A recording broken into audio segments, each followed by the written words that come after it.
Welcome dear rockers. कैसे हैं आप सभी। सोचिए यार, आप अपने सबसे करीबी इंसान को हमेशा के लिए खो देते हैं और अचानक आपको एक ऐसी डार्क सदियों पुरानी रस्म के बारे में पता चलता है जो उस इंसान को मौत के मुंह से वापस लेके आ सकता है। क्या करेंगे आप? तो आज हम कुछ ऐसी साइकोलॉजिकल थ्रिलर मूवी को एक्सप्लेन करने जा रहे हैं। उसका नाम है दी आई, जिसमें श्रुति हसन लीड रोल में है। मूवी बहुत ही ज्यादा यूनिक और सोचने पे मजबूर करने वाली है दोस्तों, जो आपको जरूर पसंद आएगी। तो चलिए शुरू करते हैं। कहानी की शुरुआत होती है डायना और फिलिक्स नाम के कपल से। दोनों बहुत ही स्वीट कपल है। इनका रिलेशनशिप 8 साल से चल रहा है, लेकिन अभी तक दोनों ने शादी नहीं की। हमें इन दोनों के कुछ अच्छे मोमेंट्स भी दिखाए जाते हैं, जिसके बाद हम अकेले डायना को देख पाते हैं जो काफी ज्यादा उदास लग रही है। इस उदासी का कारण है दोस्तों कि फ्लिक्स अब इस दुनिया में नहीं है। पिछले हफ्ते डायना और फ्लिक्स इस नए आइलैंड पे वीकेंड एंजॉय करने के लिए आए थे, जहाँ अक्सर फ्लिक्स के ग्रैंड पेरेंट्स आया करते थे, मतलब पहले आया करते थे अपने टाइम पे। तो इन दोनों ने भी ये जगह चुनी, लेकिन अफसोस हो गया। जब ये दोनों बीच पर टाइम स्पेंड कर रहे थे, तभी स्विम करते हुए अचानक से फ्लिक्स तेज लहरों के बीच आ गया। हालांकि वो स्विमर बहुत अच्छा था, लेकिन लहरें भी वैसे इतनी तेज नहीं थी कि वो उसको डुबा दे। लेकिन फिर भी पता नहीं हादसा कैसे हो गया। उस समय डायना किनारे पर बैठी होती है, जहाँ उसकी आंख लग गई थी। उसके सामने बेचारा फ्लिक्स तड़पते हुए मर गया, लेकिन वो कुछ कर नहीं पाई। जिस चीज का अफसोस उसे बहुत ही ज्यादा है दोस्तों, आज भी वो फ्लिक्स की अस्थियों को हमेशा अपने पास रखती है कि जब तक उसको सुकून नहीं मिलेगा तब तक वो फ्लिक्स की अस्थियों को नहीं बहाएगी। फ्लिक्स और डायना हमेशा अपनी बातों को रिकॉर्ड किया करते थे। कोई भी अच्छा मोमेंट जो स्पेंड करते थे सब रिकॉर्ड करते थे, मतलब उनकी आदत थी उसको लेने की। तो अब फ्लिक्स के जाने के बाद वो उन रिकॉर्डिंग्स को बस सुनती रहती है। अभी तक तो वो इसी आइलैंड पे ही मौजूद है दोस्तों, जहाँ मतलब वो और फिलिक्स आए थे। अब फिलिक्स तो नहीं रहा, तो उसको अकेले यहाँ से जाना होगा। लेकिन फिलिक्स की यादें उसको यहाँ रोक के रखती हैं। लेकिन अब घर तो उसको जाना ही था कैसे भी करके। तो जहाँ वो और फिलिक्स स्टे कर रहे थे ना, उन दोनों ने एक परिवार के यहाँ कमरा रेंट पे लेके रखा हुआ था 1 हफ्ते के लिए। तो घर की बूढ़ी महिला अना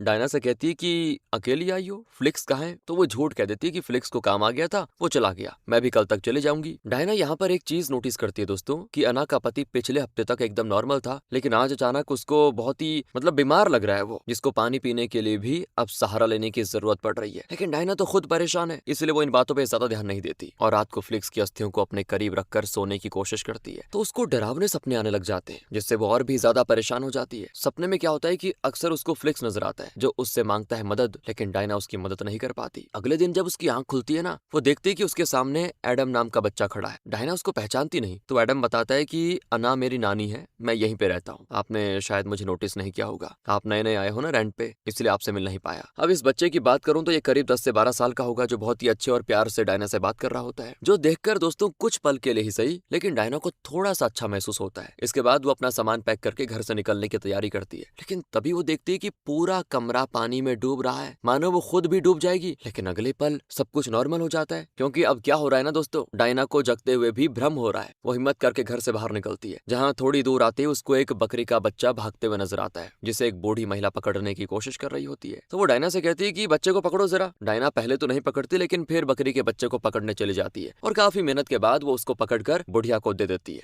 लेकिन बुढ़िया तो उसी पर भड़कते हुए कहती है कि एक बार में समझ नहीं आता क्या, पहले पकड़ ली होती तो मेहनत नहीं लगती ना। तभी वहाँ पे एडम अपनी माँ के साथ गुजरता है, जो डायना को भी आवाज लगाता है, और जैसे डायना उसकी आवाज सुनती है ना, उसकी तरफ देखती है, इतने में वो बुढ़िया गायब हो जाती है दोस्तों। डायना तो सोचकर हैरान हो जाती कि ये कहाँ चली गई अचानक, पर इस पर भी वो इतना ध्यान नहीं देती, इग्नोर कर देती है। अब एडम की माँ एली डायना से कहती है कि सुनो, कल रात हमारे आइलैंड पे एक छोटी सी पार्टी है, सभी घर वाले उस पार्टी में हिस्सा लेते हैं, अगर तुम आओगी तो हमें अच्छा लगेगा। तो डायना कहती है ठीक है, मैं आने की कोशिश करूंगी। इसके बाद डायना एक चर्च के लिए निकल जाती है, जहाँ फ्लिक्स और वो जाया करते थे, और ये चर्च एकदम ऊंची खाई के बिल्कुल किनारे पर बना होता है दोस्तों। सीनरी तो बेहद ही सुंदर होती है, लेकिन अगर गलती से भी कोई नीचे गिरा ना, तो बचना छोड़ो, लाश तक नहीं मिलने वाली। तो यहीं पर अकेले बैठे हुए डायना फ्लिक्स और उसके साथ बिताए लम्हों को याद करने लगती है। अब हम उस टाइम का सीन देख पाते हैं जब दोनों बहुत ही खुश लग रहे थे, दोनों ढेर सारी बातें भी करते थे। लेकिन तब क्या हुआ था दोस्तों, आइए देखते हैं। थोड़ी बातों के बाद ही दोनों में छोटी सी बहस हो जाती है, और बहस इस चीज को लेकर होती है कि फ्लिक्स इस 8 साल की रिलेशनशिप को शादी का नाम देना चाह रहा था, ताकि आगे परिवार बढ़ सके। लेकिन डायना ही इसके लिए तैयार नहीं थी, क्योंकि उसके पेरेंट्स फ्लिक्स को उतना पसंद नहीं करते थे, तो परिवार वाले तो नहीं मान रहे थे शादी के लिए। तो मतलब डायना का ये कहना था कि जब तक परमिशन नहीं मिलेगी मैं कोई कदम नहीं उठाना चाहती।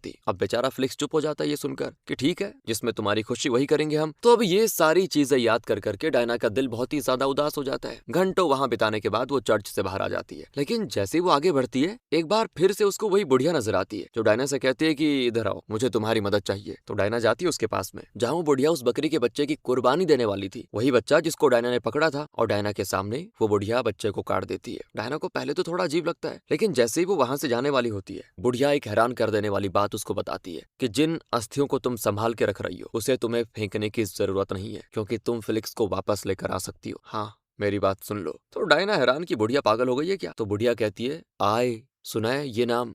आय ने फिलिक्स का ये हाल किया है और अब आय ही उसको बचा सकता है। वो आय मरे हुए को भी जिंदा कर सकता है और जिंदे को मार भी सकता है। और ये सुनने के बाद डायना का दिमाग खराब हो जाता है, उसको थोड़ा हॉरर फील होता है। वो कहती है कि देखिए मैं पहले से टेंशन में हूँ और बकवास मत करो मेरे साथ। इतना कहकर वो चली जाती है। हालांकि बुढ़िया ने जो भी बातें कही उसको सुनकर उसको बड़ा अजीब लगा दोस्तों, और डर भी कि बुढ़िया इतना सब कैसे जानती है कि मैं अस्थियों को संभाल के रख रही हूँ। फिलिक्स के साथ जो हादसा हुआ वो तक बुढ़िया को पता है कैसे, जबकि मैंने तो किसी को कुछ बताया ही नहीं। और बुढ़िया ने जो आई कहा वो असल में एक आई सिंबल की बात कर रही है। इस आइलैंड पर जगह जगह आई के सिंबल बने हुए हैं। हाँ दोस्तों, जब फिलिक्स और डायना यहाँ पर आए थे ना, उस टाइम भी दोनों ने उसको नोटिस किया था, लेकिन उस टाइम तो उन्होंने इग्नोर कर दिया। आइलैंड के लोगों का मानना यह है कि ये आय अर्बन लेजेंड की है, ऐसी शैतानी शक्ति जो किसी के साथ कुछ भी कर सकती है। तो अब तक तो ये सब उसको बकवास लग रहा था, मतलब अपनी डायना को, लेकिन जब बुढ़िया के मुंह से वो ये सारी बातें सुनती है और उसको अच्छे से एनालाइज करती है तो वो खुद भी थोड़ा सोच में पड़ जाती है कि हो सकता है, ऐसा हो सकता है। अब डायना वापस घर पे आती जिसको उसने रेंट पे ले लिया था। यहाँ आकर भी वो परेशान है, लेकिन उसकी परेशानी और ज्यादा तब बढ़ जाती है जब वो अना के पति को देखती है, क्योंकि उसको देखकर ऐसा लग रहा है कि वो कुछ डायना को बताने की कोशिश कर रहा है, लेकिन उसकी हिम्मत नहीं हो रही बताने की। अब हमें दोस्तों पिछले हफ्ते का भी सीन दिखाया जाता है जब फ्लिक्स और डायना यहाँ पर आए थे,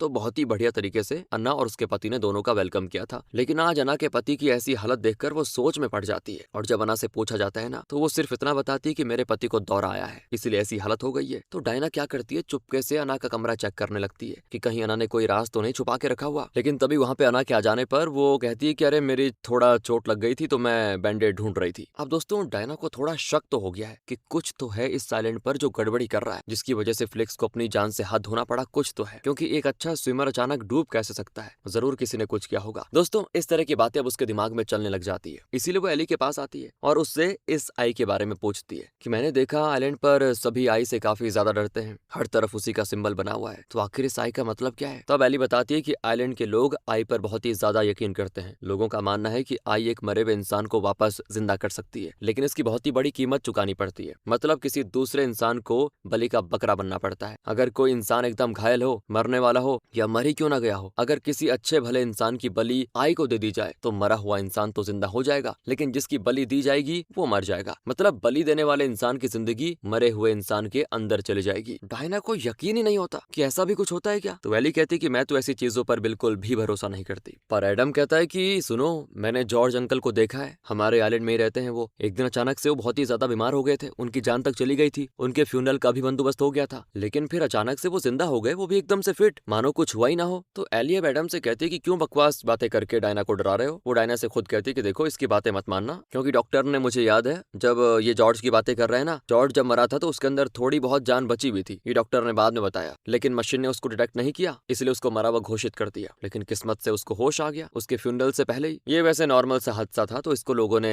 आई के साथ जोड़ दिया कि आई की वजह से जॉर्ज की जान बची। लेकिन दोस्तों अब पूरे जो ये आइलैंड है यहाँ पे ये बातें चल रही है कि फ्लिक्स तो वैसे भी बाहर से आया था, तो शायद जानबूझकर उसकी हत्या कर दी गई हो किसी और को जिंदा करने के लिए। मतलब मैंने बताया ना, आई के द्वारा अगर किसी की बलि दी जाए तो किसी दूसरे को जिंदा किया जा सकता है, तो शायद यहाँ पे फ्लिक्स की एक तरफ से बलि दी गई हो। देखते हैं क्या होता है। तो डायना फिर से उसी बुढ़िया के पास आ जाती है, उससे ये पता लगाने की क्या सच में किसी ने फ्लिक्स के ऊपर आई का इस्तेमाल किया था कि नहीं। तो बुढ़िया किसी तरह का रिचुअल करती है और उसका रिजल्ट ये बताता है कि हाँ, किसी ने फ्लिक्स की जान के बदले किसी और को ठीक किया है। और अब अगर तुम्हें फ्लिक्स चाहिए तो ठीक वही करना होगा, मतलब कि दूसरे किसी इंसान की जान लेनी होगी, तभी जाकर तुम फ्लिक्स को वापस हासिल कर पाओगी, और ये जल्दी करना होगा। ये सुनकर डायना वहां से चली जाती है, अपने दिल को ये समझाते हुए कि ये सब बकवास बातें हैं। हाँ, अभी भी उसको यकीन नहीं हो रहा 100%, मतलब वो ये सोच रही है किसी मरे हुए को किसी दूसरे की जान से कैसे बचाया जा सकता है। तो वो सोचती है जो हो गया, आगे बढ़ना बेहतर होगा। अब ऐसे कुछ टाइम गुजरता है, लेकिन हर समय डायना फ्लिक्स की यादों में खोई रहती है। उसको कुछ समझ नहीं आता कि वो करे तो करे क्या करे, एकदम थक चुकी थी वो, इसलिए थोड़ा सा मूड ठीक करने वो उस पार्टी में जाती है जिसके बारे में एली और एडम ने उसको बताया था। यहाँ पर आइलैंड के सारे लोग आए होते हैं दोस्तों, और डायना भी यहाँ कर थोड़ा अच्छा महसूस करती है। एडम सभी के सामने अपनी डांस कला दिखाकर उनको एंटरटेन करता है, काफी अच्छे से डांस कर लेता है वो। डायना भी उसको देखकर इंप्रेस हो जाती है, लेकिन तभी उसी आइलैंड की एक महिला डायना से कहती है कि देखो, पता है तुम्हें, पिछले हफ्ते तक बेचारा एडम बिस्तर से उठ नहीं पा रहा था, पता नहीं कौन सी बीमारी लग गई थी उसको। डॉक्टर्स ने जवाब दे दिया था कि बस अब जान जाने वाली है, लेकिन अचानक से कुछ ऐसा हुआ कि वो बिल्कुल ठीक हो गया। ऊपर वाले की दया हुई होगी एडम पर, जो उन्होंने उसको बढ़िया कर दिया। तो डायना उससे कहती है, एक सेकंड, एक बात बताओ, एडम कब ठीक हुआ? तो जो डेट वो महिला बताती है वो सुनकर डायना हो जाती है हैरान, क्योंकि जिस दिन एडम ठीक हुआ था उसी दिन फ्लिक्स की जान गई थी। इसका मतलब फ्लिक्स की जान लेकर एडम को ठीक किया गया था, और अगर ये हुआ है तो जरूर इसके पीछे अना और उसके घर वाले शामिल होंगे। उन्होंने पहले ही हिस्ट्री निकाल ली कि फ्लिक्स बाहर का है, उसको मार देने पर किसी को पता भी नहीं चलेगा, इसीलिए शायद उन्होंने फ्लिक्स को मार दिया। ये जानते ही डायना तुरंत बुढ़िया के पास वापस आती है, और इस बार वो बहुत ही ज्यादा गुस्से में होती है। कहती है, तुम मुझे बताओ कि कैसे किसी की जान लेनी है, बताओ, मैं उसकी जान लेकर फ्लिक्स को वापस जिंदा करना चाहती हूँ। तो ये सुनकर बुढ़िया फिर से कुछ रिचुअल करती है, और सारे काम करने के बाद डायना से कहती है, तुम्हारे पास अब 3 दिन का टाइम है, 3 दिन के अंदर किसी ऐसे शिकार को ढूंढो जिसको तुम मार सकती हो। तो डायना निकल जाती है अपने शिकार को ढूंढने के लिए, और उसकी नजर में शिकार कोई और नहीं बल्कि एडम होता है, क्योंकि उसी को बचाने के चक्कर में तो फ्लिक्स की जान गई, मतलब फ्लिक्स को मारा गया। इसीलिए जो दर्द उसने सहा फ्लिक्स ने, वही वो एडम को देना चाहती है, उसके घर वालों को महसूस कराना चाहती है। अब अपने प्लान को अंजाम देने के लिए दोस्तों डायना एडम को स्कूल से पिक कर लेती है, ये कहते हुए कि चलो हम थोड़ा घूम कर आते हैं। बेचारा एडम तो बच्चा था, वो खुशी खुशी डायना के साथ चला जाता है, और डायना उसको लेकर उसी चर्च के छत पे जाती है। यहाँ आकर वो फिर एक बार सोचती है कि जो मैं कर रही हूँ क्या ये सही है कि गलत, लेकिन अभी तो उसके दिमाग पर सिर्फ फ्लिक्स को हासिल कैसे करना है ये छाया हुआ है। इसीलिए वो एडम को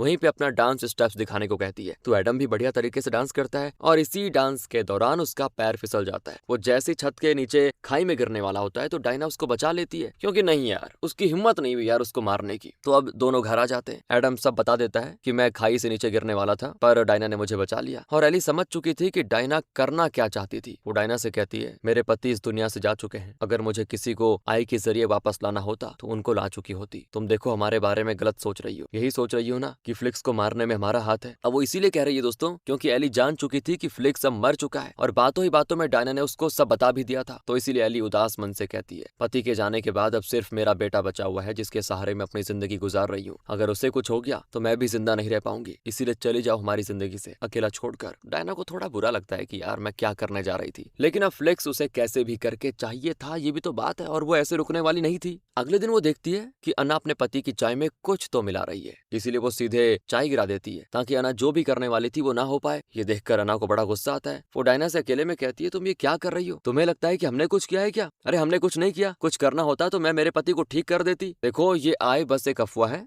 जो चलती रहती है, इसलिए इस चीज को भुला दो और ये बात मान लो कि फ्लिक्स जा चुका है, वो कभी वापस नहीं आएगा और ना ही उसको लाया जा सकता है। लेकिन डायना ये सब भूल कर आगे बढ़ना नहीं चाहती थी, मतलब भूल भी नहीं पा रही थी। वो जैसे वो खुद को संभालने की कोशिश करती, हर बार फ्लिक्स के साथ बिताए पल उसको याद आ जाते। उसे वो दिन याद आता जब वो दोनों उस खूबसूरत बीच पर आए थे जहाँ ठंडी हवा और सुकून भरा माहौल था। इस सुकून में डायना को नींद आ गई थी और फ्लिक्स उसे प्यार से देखकर अकेले ही समंदर में तैरने चला गया था। सब कुछ बढ़िया चल रहा था, लेकिन उसी वक्त वो हादसा हो गया, मतलब जिसमें फ्लिक्स की जान गई। और जब डायना की आंख खुली तब तक बहुत देर हो चुकी थी। उसकी नजर जैसे समंदर पर पड़ी ना, उसका दिल दहल गया। फ्लिक्स की लाश लहरों के बीच पानी पर तैर रही थी। अब दोस्तों अगले सीन में अना फिशिंग के लिए जा रही होती है, तो डायना भी उसके साथ हो लेती है। एडम भी जाने की जिद कर रहा होता है, तो अना उसको साफ मना कर देती है कि तुम नहीं आ सकते। कहती तुम्हारी माँ बहुत चिल्लाएगी फिर। इसीलिए डायना और अना दोनों फिशिंग बोट पे सवार होकर समंदर के बीच आ जाते हैं। लेकिन दोस्तों तब उनको पता चलता है कि एडम भी चुपके से बोट पे सवार हो चुका था। अब न जाने उस टाइम डायना को क्या होता है कि इससे अच्छा मौका मुझे कभी नहीं मिलेगा आई के लिए बलि देने का। तो वो अना पे ही चाकू रखते हुए कहते कि बताओ कि आखिर मेरे फ्लिक्स को क्यों मारा तुमने? तो अना कहती क्या हो गया तुमको, कोई गलतफहमी हो रही है क्या? मैंने पहले भी कहा है कि ऐसा कुछ नहीं हुआ। लेकिन डायना नहीं मानती। वो अना को मारने वाली होती है कि तुम ही ने फ्लिक्स को मारा। लेकिन तभी वहाँ पे एडम आ जाता है जो डायना को रोकने की कोशिश करता है कि मेरी नानी को मत मारो, पर इसी चक्कर में एडम को धक्का लग जाता है और वो सीधे गिर जाता है समंदर में। अना उसको बचाने की कोशिश करती है लेकिन कुछ कर नहीं पाती। अब डायना जाना तो चाह रही थी एडम को बचाने के लिए, लेकिन फ्लिक्स का ख्याल उसके कदम को रोक लेता है। लेकिन फिर भी कूद जाती है वो समंदर में और एडम को बचाकर बाहर लाती है। लेकिन पानी उसके शरीर के ऊपर जा चुका था दोस्तों, और उसकी सांसें बंद हो चुकी थी। जब एडम को आइलैंड वापस लाया जाता है तो सारे लोग एकदम से परेशान हो जाते हैं। एली को तो सदमा सा लग जाता है कि उसका सिर्फ इकलौता बेटा इस दुनिया में नहीं रहा। सभी समझ चुके थे कि ये काम डायना का है, इसीलिए डायना वहां से भागकर बुढ़िया के पास जाती है, क्योंकि एडम के मरने के बाद भी फ्लिक्स जिंदा नहीं हुआ था। लेकिन अब वो देखती है कि चर्च पे ताला लगा हुआ है, कोई यहाँ पे नहीं है। और तभी उसको बुढ़िया नजर आती है। वो बुढ़िया से कहती है कि तुमने झूठ क्यों कहा, तुमने एक मासूम बच्चे की जान मेरे हाथों ले ली है। तो वो जैसे ही बुढ़िया के अंदर चाकू घुसाती है, हम देखते हैं कि वो चाकू तो सीधे डायना को ही लग जाता है, जिससे वो वहीं पे हो जाती बेहोश। और तब जैसे ही उसको होश आता है, हम देखते हैं कि उसके सामने फ्लिक्स बैठा हुआ है। उसको देखकर वो बहुत ही ज्यादा खुश हो जाती है। लेकिन फ्लिक्स उससे कहता है कि डायना,